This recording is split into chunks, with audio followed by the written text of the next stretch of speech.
From the very beginning, different governments around the country have been trying to incentivize people to get vaccinated. In some parts of the country, you could get access to Krispy Kreme donuts if you prove that you've been vaccinated. In others, there's free coffee. Well, as interest in the vaccine has dipped a bit, the rewards have had to expand as well. And now, Ohio Governor Mike DeWine announced 5 weekly drawings of $1 million open to residents who've received at least 1 dose of a COVID-19 vaccine. A similar lottery for teenagers will provide the lucky names with a full 4-year scholarship to a public university in Ohio, room and board included. That's nice, but I'd rather have the $1 million than whatever it is that gets you 4 years public college in Ohio. I'm sure it's a lot, but it ain't $1 million. But anyway, Jason, this is what it has come to.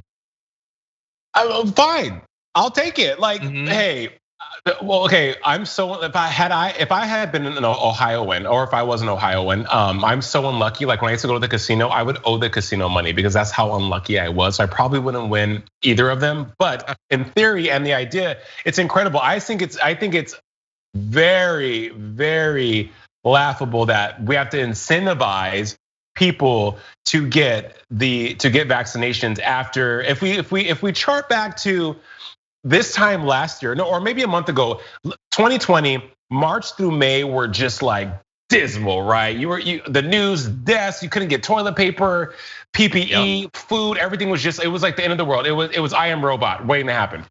And so now that with the ingenuity of humanity, a year later, we have vaccines, like we can go back out, we can go work out, we can go roller skating, it's great. People are still not wanting to do it. And I understand, back to what we're talking about being afraid of needles, or maybe this the availability of vaccinations in their area aren't as copious or available as they are in other parts, like in Los Angeles or here in Miami. But to have to incentivize people with $1 million is just like, cool, okay, fine, it's $1 million, but just go get the vaccine. Like, just go do it.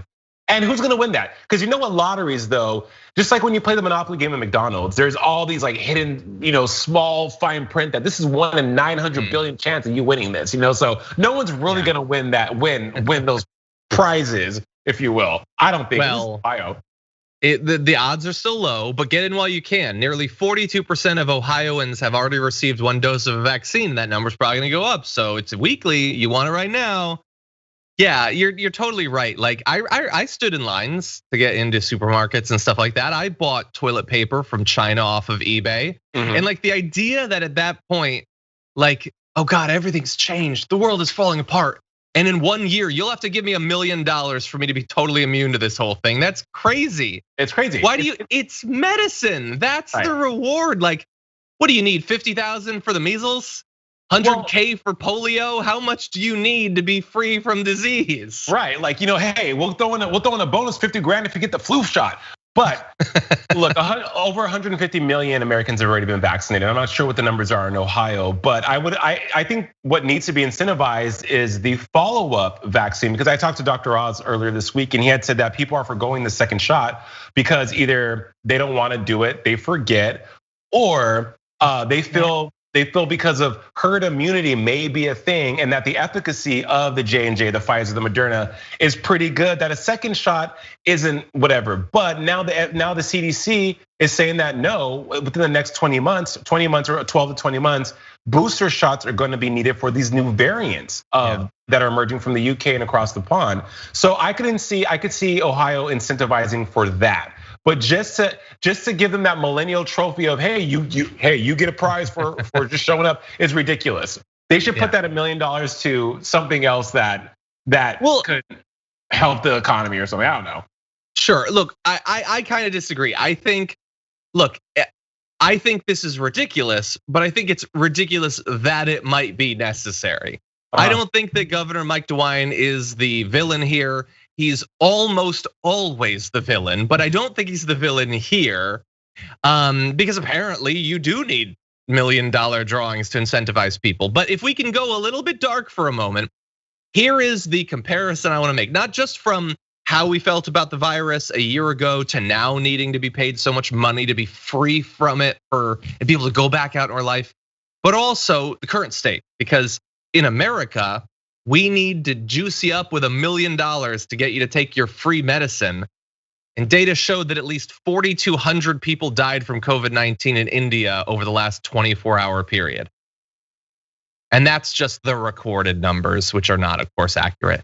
Dozens of bodies washed up on the banks of the Ganges this week, most likely the remains of people who perished from COVID-19. People are dying because they don't have oxygen. People are dying and just being found in rivers.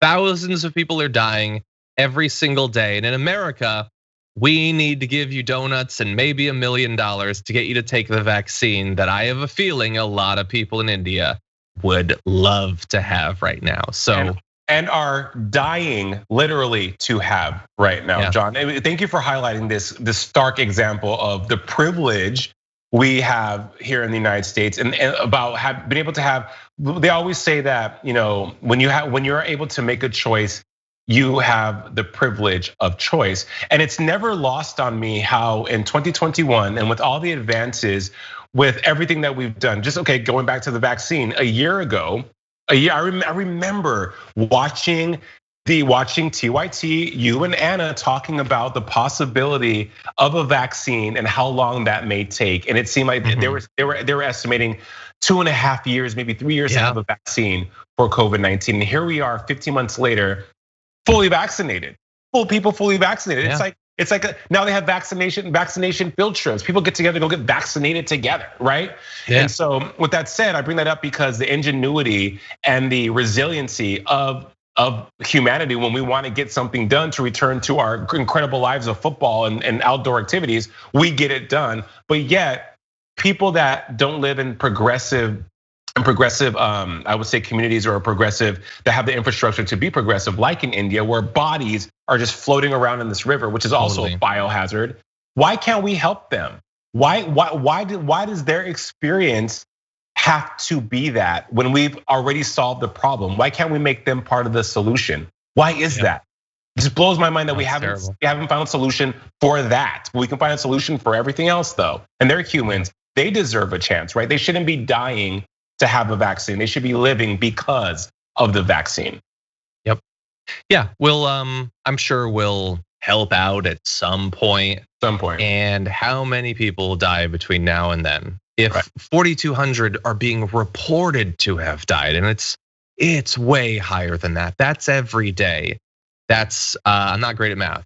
28,000 a week. That's more than 100,000 a month, and that's the incredibly conservative number. So if we wait a year, if we wait 2 years, how many millions of people are going to die?